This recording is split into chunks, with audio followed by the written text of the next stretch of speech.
sorry Muslimu agamba inna lillahi wa inna lillahi ne kati mamu kyemmanyi ne baganda bo bonna gye bali proud of you. I hope so because baleka n'abaana bangi, so even those kids need you, so boy no kubeera strong for those other people be baleka. Yeah. But So I'm you're fine. the breadwinner. Yes, ewa mama wange nze mugalanda era kitegeeza waba afunye obuzibu alina kkubira ggwe. Yeah, waba alina kyayagala alina kkubira ggwe, wabaawo issue alina kkubira ggwe. Yeah, that's it. Kakati obadde okyatugamba. Yeah. Kyose ni Becky munange kiki yakola.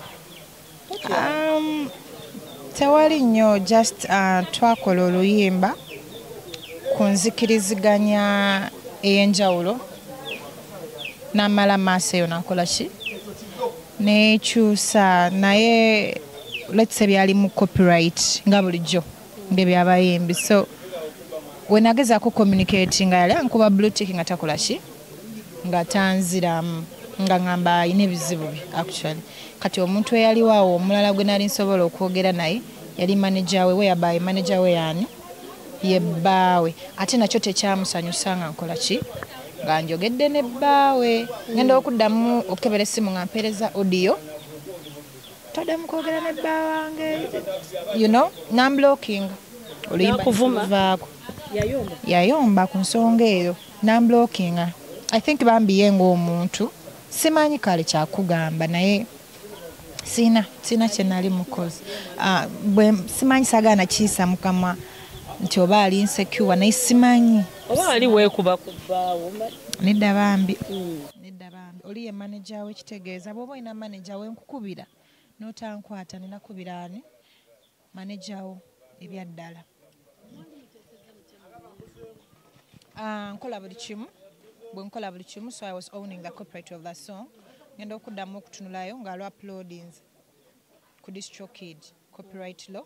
Bwe namucontactinga teyanziramu, bw'atanziramu bwe yagezaako okunziramu yanziramu mu ngeri ng'eri emotional eri emotional, naye nga nali nkoze buli kimu nga omanye ebyekiwala nviiri simanya njala simanya ngoye. Yes kunze both of us ne project nga buli kimu kiri well financed. Bwe nagezaako communicating omuntu gwe nalina communicating naye yali bbaawe, ate babitwala bubi kale just noze ngenda okulaba nga mblokinze mukumblokinga oluyimba ne tuluva nako nange nawulira nga ndi frustrated. Kale nga ndaba nga nze ojagamba nti oli muyimbi munene ompadde naye mukumpa ate ompisiza si bulungi nga mpulira bubi, nange n'oluyimba nenduvaako, so ye yaluvaako nendubeerabeerako nange nenduvaako.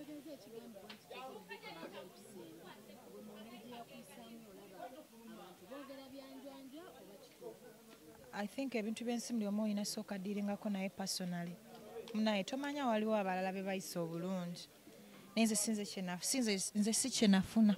Omuntu ayinza ogamba oyagala kukola linnya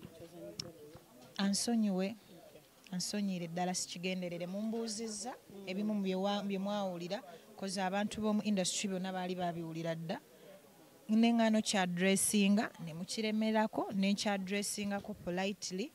Wema nina gwe nnumiza oba kyenjogedde obulala ansonyiwe, naye erinnya ndiina already, siina muntu gwe njagala kolerako linnya. I'm telling my story koze ebintu bye mbagamba nze nga Aroma bye mpiseemu mu career yange, ate ebimu ku byo tebimpisiza bulungi. Tulina ebintu ebimu bye tuyitamu n'ofuuka ne suicidal, n'ofuuka depressed, n'owulira nga ennaku ekuluma, and tetwagala kubeera soft most especially maaso ga camera.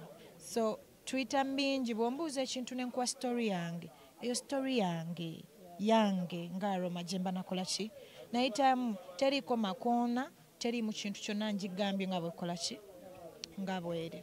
Kati olinawo kakyopanga kakisaawe music? Yeah, music of course, because usually every after 2 months nta oluyimba, so nina oluyimba olupya ate era nsuubira okuta oluyimba olulala mu bbanga etali lyawala lya weeks nga 3 oba omwezi. Yeah. Omwami y'omutulagako ddi? Sinamufuna naye we mufuna ngenda mubalaga. Alina kuba na bisaanyizo ki nga tumaliriza? ebisaanyizo by'omwami alina okubanga tagenda kuŋŋaana kukola music because nze njagala nnyo music and I'm an artist saagala muntu agenda kunkyusa n'ekirala partner yenna ali insecure si mulungi. oyagala ng'akukkiriza essimu ne bazikuba buli kimu toba insecure cause essimu kiri awo naye wembeera ku stage oyinza onyiiga nti oli yankutteko oyinza okububa munkunamye ebyo sibyagala.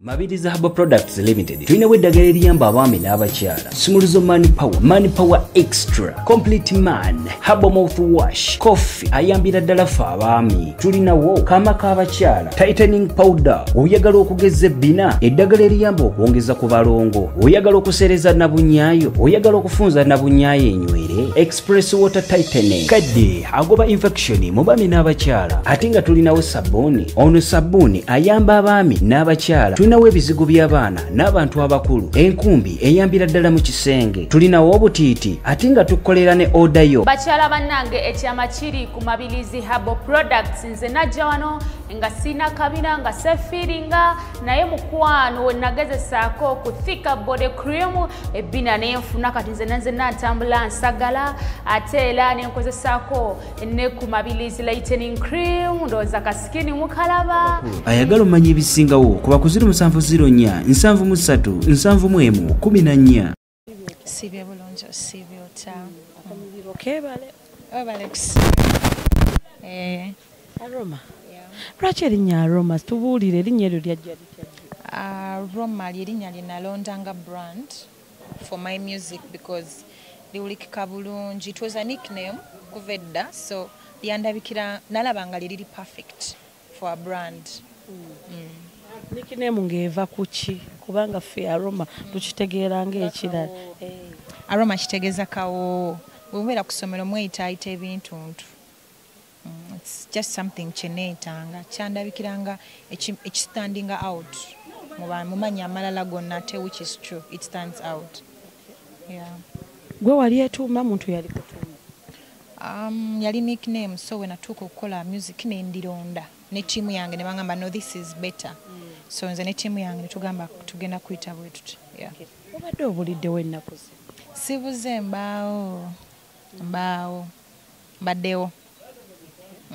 Kati oli okola naani oli under whose management saawe? Nze kuva dda nkolanga ne tiimu siri signed ate sibeera nko signed wa muntu yenna nkolanga ne tiimu y'abantu even right now nina tiimu gye nkola naye sina management. Ate wa Jeff Chiwa wakolanga kyalinga kitya kuba twali tumanyi oli mu Jeff Chiwa management kyalinga kitya? Jeff Chiwa abadde anyambako kale akuyambako inawe nti akulondera oluyimba nakudirectinga nakugamba oba tukozese video director bweti naye tansayiningangako ate Jeff Chiwa tasayininga bayimbi actually. I'm sorry to say it but he's tasayininga bayimbi so Jeff project zenkoze naye ziri mu TNS zestakoze naye teziri mu TNS ngawe nkugambye enjiri banganze omuntu bwe bangamba nti no nasobola okuyambako kino omuntu oyo bwakkiriza nga ngezaako tomanya. Lwaki otugambye Jeff Chiwa tasayininga bayimbi nga ate tumanyi yasayiningako Shiba tubadde tumanyi Ava Peace gyali tulabako n'abalala nga ba Joey Landa tebali under his management? Signing kitegeeza contract. Jeff tasayininga bayimbi ku contract. Jeff mubeera muzikiriziganya inaweeka neeyogereko nti ogenda noonya ssente ezisasula audio ezisasula video mukolere wamu akuyambeko because fena tukimanyi Jeff musajja mugezi Jeff alina connections Jeff amanyi okukola endongo so that is it. Kati ye akuyambira wanga Jeff Chiwa yanyamba no sigwe nga otandise okukola ne mu tiimu ye akuyambirawa ekiba kimuyisa manager wo? Nze abadde nga nyambako okulonda ennyimba nakati nina ennyimba eziri mu TNS zesitanata nga wentuuko zita zino ba mu TNS era nga njazita that's it. Abantu abamu balina ekintu ekyo nti Jeff akwata ssente n'azibateekamu n'azibawa okuva ku nnyambala ku ndya ku nsula buli kimu nnyumba. Narrative eyo eriwo gw'olinga agamba nti sintuufu kunze sintuufu narrative eyo. eyo gy'ogamba ey'okuteekamu ssente sintufu si mu bubi cause ne Jeff yennyini yaŋŋamba w'ogendanga mu maaso ga camera one time before yakiŋŋamba abantu bagambe Jeff is a freelancer. His words, if you have money, come to me, I'll help you. He's a legend and he wants to move his name. Ebyaddala yakinneegambira Jeff nga ye. I'm a freelancer. It's okay to tell people I'm a freelancer. If they have money, I can help you. Ayina ennyimba ez'akabi nnyingi, eligible hits nnyingi. Kyova olaba bw'akola naawe. Definitely mu nnyimba ze mukoze ofunamu oluyimba. So kiringa we nkikunyonyodde. If you have money, noyogera naye ng'oyimba bulungi n'akusiima, he will help you for sure. So mu bufunze mutunzi wa nnyimba. Baddest manager gwe tulina e Uganda naye atakyakolerera ssente, akolerera legacy because he's a legend. N'abayimbi tuli bangi ate omuntu aba agambye Roma sigenda kuteekamu ssente naye woba onneetaaga ng'olina ssente zo nja kuyamba aba era takoze bubi. Maki ekikulemesezza okubeera ng'oli mu management y'omuntu paka essaawa zino kubanga ye music omulungi omuyina? I would say be frustrating sometimes but bwe mba nfunye omuntu ndowooza katulabe mu future anyway simanyi. Omuntu yenna akwepikira okumanaginga alina kuba na bisaanyizo ki? Alina kuba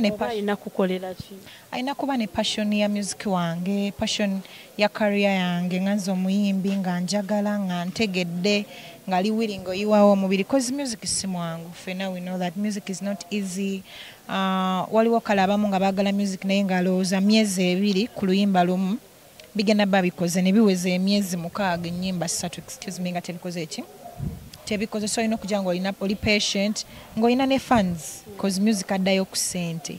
Abantu beetaaga buli kimu kya ssente, audio ya ssente, video ya ssente, promotion za ssente ne TikTok yennyini ya ssente. So yeah. Abantu abasinga bakomplaininga ku nnyambalayo gwenga gw'ogyogerako kiri ere n'ekirala famire yo maama taata ne baganda bo ennyambalayo baali bakikugamba? Nze mami wange byennyambala tebimulya. Sijja kulimba nga nzaala tebimulira singa aba atambula n'asanga akasikaati akampi nga kalungi agenda kangulira. Nkubulidde amazima n'akapatra agenda kangulira because bwe mba siri wano sambala bwenti mbeera mbiri ebintu ebiringa sharia eby'Abatanzania ebiwanvu babita batya dira bye mbeeramu because nfuluma bwenti nga ngenda kukola. This is a brand, this is an image but this is not ono siyenzo oli ono wange wa business. So family yange tebibalya. Okuza netugamba mama yawe.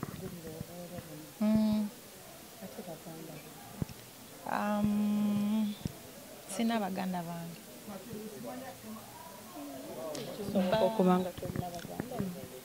My original names are Chaveri Mukama Bridget. Ensonga lwaki bantuma Chaveri Mukama lwansonga nze last born okuva mu family y'abaana 3. Gwe nali nzirako yatekinga space ya 12 years nze okuzaalibwa so najjanga ekyamagero mu family yange. But then ebyembi baganda bange yasooka naafa waitawo 1 year and a half, 1 year and like 8 months naamuddako naakola she naafa. So ndi omu nze sanyulya mami wange nze bulamu bwa mami wange like that's it.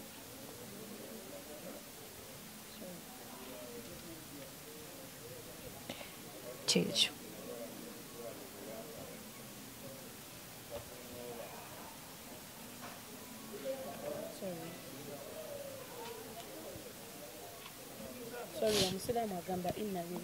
Wa inna lillahi. Ne kati mamu kyemmanyi ne baganda bo bonna gye bali proud of you.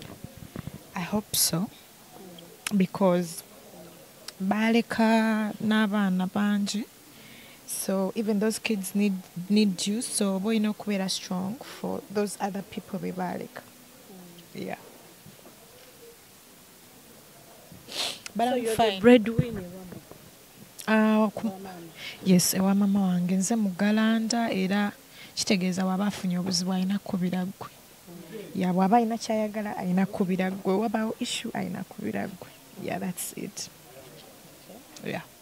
Kinyambala yo gwojogerako kigenga Aroma. Aizo nyambala yagisijiinaako buzibu ate n'abanjagala tebagiinaako buzibu. That's what I feel. Ndaba nina bikola kati. Bwe naageza n'embikola gye bujjako awo nga mutandikamu. Muwala mukulu atwambalira ebyekisiru. Kambikole kati mbiveeko nga bukyali. Because of course ngenda kukula nja bivaako. Yeah. Tuvudde ku ebyo. Chosen Becky. Omumanyi Chosen Becky. Yeah, Chosen Becky mumanyi tulina ffenna oluyimba bambi. Baluyita Newcomer mu Love. Yeah. Tulina bye twawulirako emabega awo mu nvuuvu nti oba gwe ne Chosen Becky mwafallinga out. But Wafunamu obutakkaanya ne tugamba tujja kunoonya otubuulire bwava ku kyekyaliwo wasosonkola munno wayiikiriza munno. Simanyi ebintu ebimu mpulira nga tali ready byogerako naye sometimes ekifaananyi abantu kye balaba mu public si bwe kiba mu maaso si bwe kiba kye balaba amaaso ga camera si bwe kiba emabega era ababa bamanyi sandiyagadde kale simanyi nina kyogerako nti ensonga ng'eyo naye tulina ffenna oluyimba obuntu obwaliwo era byaliwo byannuma sijja kulimba naye story nja giwulala. Tubadde tusaba otunogollereko katono kyekyabaawo ne Chosen Becky. Byali bya luyimba naye nja biwulala please because byampisa si bulungi ate nga wenkugambye abantu abamu mu maaso ga camera abantu balaba abantu balungi balaba abantu bali perfect ate ffe batukubana nnyo olw'okuba tukuna amasole assume ffe abalina empisa embi okitegeera naye nga oyo saanasooka sisinkanako ku bantu abamu face to face n'odiringa nako nabo one on one n'olyoka omanya omuntu ng'akugambye ekintu nti kino Aroma kye yali ategeeza so ekyo nga kyo kankireke. How are you? Let me hope oli bulungi. Naye tubuulireko kale kijja ku mutima kiki eyakola omugamba yeetonde. Mubafaani beetonde. How are you? Hope oli bulungi. Oli otya munnange kati suubire byakyuka. Aroma tubuulire. Ndeka.